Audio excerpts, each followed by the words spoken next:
누구와 같은 마음, 같은 생각을 가지고 동행한다는 것, 그렇게 말처럼, 단어처럼 쉬운 것은 아닌 것 같습니다. 얼마 전 말씀드렸던 것처럼 예수님과 제자들은 많은 시간 함께 했습니다. 예수님이 보여주셨던 무수히 많은 표적들을 통해 예수님을 알아가는 깊이와 넓이가 더 변했을 것입니다. 그랬음에도 불구하고 예수님이 고난의 길, 예루살렘으로 십자가를 향해 가는 그 길에 예수님의 마음을 알아차리는 사람은 하나도 없었습니다. 과연 오늘 우리의 삶은 어땠을까? 아침에 눈을 뜨며 어떻게 시작하셨습니까? 성령님, 안녕하셨습니까? 나의 의식 속으로 성령님을 모셔드리셨습니까? 그리고 잠깐이라도 호흡을 멈추고 내 생각을 멈추고 성령께서 뭐라 말씀하시고 오늘 하루 어떻게 이끌기를 원하시는지 성령을 의식해 보셨습니까? 오늘 하루 그런 점검을 해 보았으면 좋겠습니다.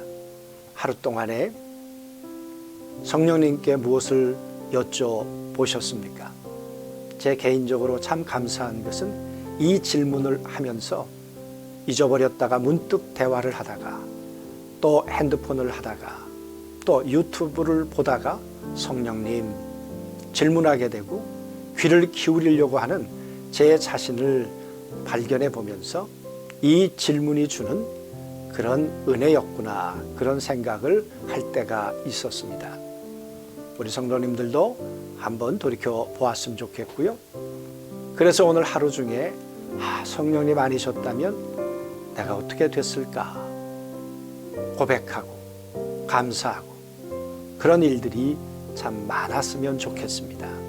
오늘 어떤 하루였는지 돌아보았으면 좋겠고요. 늘 말씀드리지만 바울은 내 안에 계시는 성령님을 근심하게 하지 마라. 그 말은 성령은 나와 연관돼 있으시고 내 생각과 내 행동에 따라 기뻐하기도 하시고 또 근심하기도 하시는 분이라는 것입니다. 오늘 성령을 기쁘게 해드렸을까? 성령을 근심케 해드렸을까? 우리 자신들을 한번 또 돌이켜보았으면 좋겠습니다. 말씀이 없는 성령의 역사는 신비주의가 될 수 있습니다. 그러므로 반드시 하나님의 말씀이 내 안에 들어와 영이 되고 생명이 되어야 합니다. 그래서 우리는 그 말씀을 묵상하는 것입니다. 묵상은 하가라, 사자처럼 말씀 앞에 으르렁거린다, 그런 뜻이라고 말씀을 드렸죠.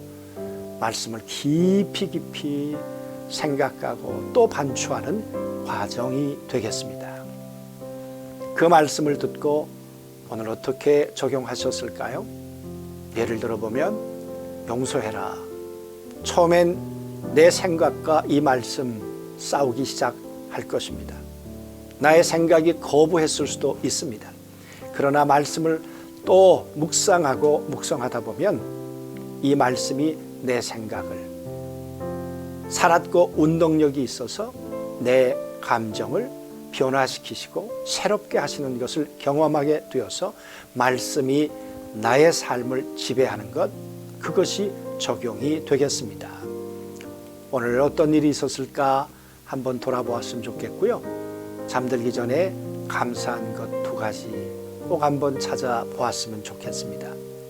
그리고 하나님과 나와의 관계, 내 영혼의 쓰레기들이 무엇이 있을까 자백함으로 정결하게 하고 오늘 평안한 밤들 잠들 수 있었으면 좋겠고요.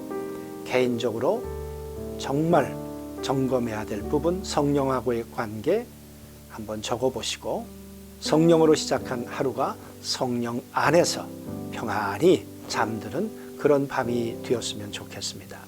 이 시간에 같이 기도하도록 하시죠. 성령님, 제 안에 들어와 함께 동행해 주시고 부족하고 연약할 때 성령을 의지하면 말씀해 주시고 위로해 주셔서 고아와 같이 버려두지 않고 성령 안에 함께 하루를 지내게 해 주신 것 감사합니다.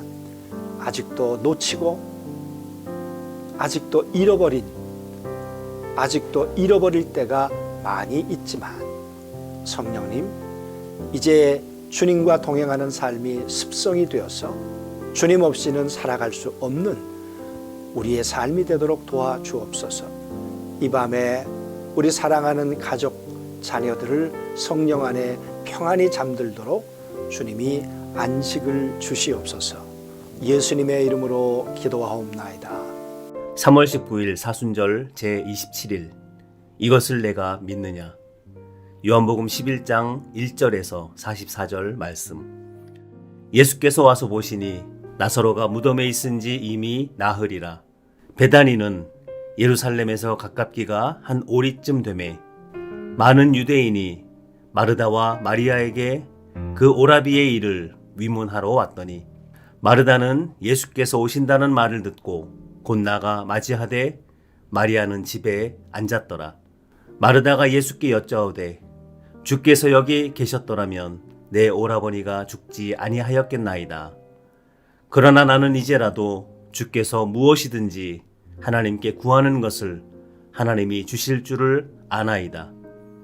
예수께서 이르시되 내 오라비가 다시 살아나리라. 마르다가 이르되 마지막 날 부활 때에는 다시 살아날 줄을 내가 아나이다.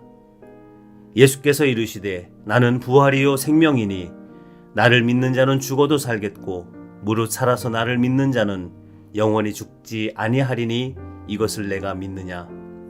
이르되 주여 그러하외다. 주는 그리스도시요 세상에 오시는 하나님의 아들이신 줄 내가 믿나이다. 아멘. 도움이 절실히 필요해서 애타는 마음으로 기다려본 경험이 누구나 있을 것입니다. 하루가 천년 같은 느낌입니다. 조금 더 지나 해결을 기대할 만한 일말의 희망마저 사라져 버릴 것 같으면 초조하고 불안한 마음이 극에 달합니다. 위기가 기회라는 말들을 하지만 정작 그 위기의 당사자가 되면 그런 말들이 마음에 와닿지 않고 오로지 해결에만 초점을 맞추게 됩니다. 극한 상황에서 도움이 되어줄 것이라고 확신하는 유일한 지인에게 도움을 요청합니다. 최악의 상황 이전에만 와주면 된다는 한 가닥 희망의 끈을 붙잡고 기다립니다. 그런데 끝까지 안 나타나고 결국 피하고 싶었던 최악의 상황이 되고 나면 그때 느껴지는 절망감과 배신감은 말로 다할 수 없을 것입니다. 마르다와 마리아 자매는 하나뿐인 오빠가 병들었을 때 자신들을 사랑해 주셨던 예수님이 바로 와 주실 줄을 알았습니다.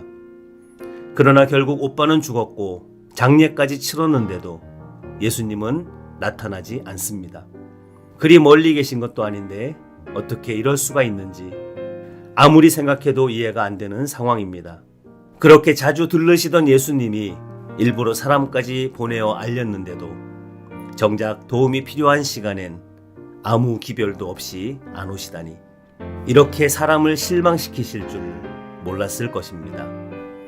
사실 마르다와 마리아를 사랑하시는 예수님은 그들에게 기막힌 믿음의 도약을 얻게 해줄 현장 체험을 준비하고 계셨는데 그것을 몰랐던 그들은 슬픔과 절망감에 붙잡혔던 것입니다.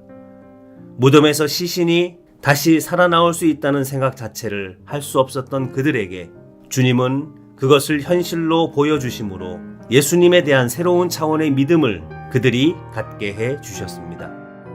인생을 살다가 보면 심한 좌절과 낙심 가운데 빠져 희망을 완전히 놓게 되는 상황을 만날 수 있습니다. 그때가 새로운 차원의 믿음을 얻을 절호의 기회가 될 수 있습니다. 죽은 자도 살려내시는데 무엇이 그분께 문제가 되겠습니까?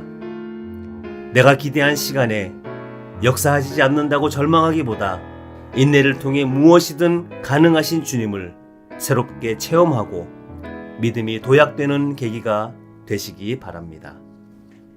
오늘의 기도. 주님, 주님의 시간에 주님의 방법대로 이루실 줄 믿고 온전히 의지하며 기다리게 하옵소서. 아멘.